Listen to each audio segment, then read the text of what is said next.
अस्सलाम वालेकुम दोस्तों, फवाद चौधरी की आजकल एक तस्वीर सोशल मीडिया पे बहुत ज़्यादा वायरल हो रही है और वो तस्वीर है अर्तगल गाजी के बेटे उस्मान गाजी के साथ। और लोग सोशल मीडिया पर तज्जिया कर रहे हैं कि इनके साथ खड़ी औरत कौन है और ये बच्चे कौन है। मुकम्मल तफसीलात आपको इसी वीडियो में बताते हैं।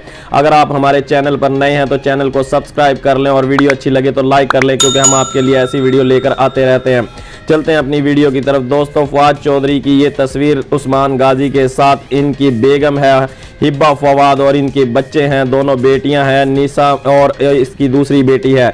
याद रहे कि फवाद चौधरी जब हुकूमत में थे इमरान खान की गवर्नमेंट में, तो तुर्की फवाद चौधरी उस वक्त एक मिनिस्टर थे और इंटीरियर मिनिस्टर थे। याद रहे कि फवाद चौधरी ने ये इस वक्त पाकिस्तान तुर्की और दोनों ने मिलकर ड्रामा बनाने की कोशिश की थी सलाउद्दीन अयूबी का, और वो प्रोजेक्ट अभी मुकम्मल होने वाला है। और उस दौरान पाकिस्तानी सियासतदान फवाद चौधरी वगैरह ये वहाँ पर जाकर अर्तगल गाजी के सेट पर इन्होंने तस्वीरें वगैरह ली थी। और आजकल फवाद चौधरी के फ़ैन और पीटीआई के फ़ैन ये कह रहे हैं कि फवाद चौधरी अर्तगल गाजी की तरह दुश्मनों का मुकाबला करेगा, और फवाद चौधरी जिस तरीके से अर्तगल गाजी ने दुश्मनों को नेस्तनाबूद किया है, इसी तरीके से फवाद चौधरी भी दुश्मनों का मुकाबला करेगा और हिम्मत नहीं हारेगा।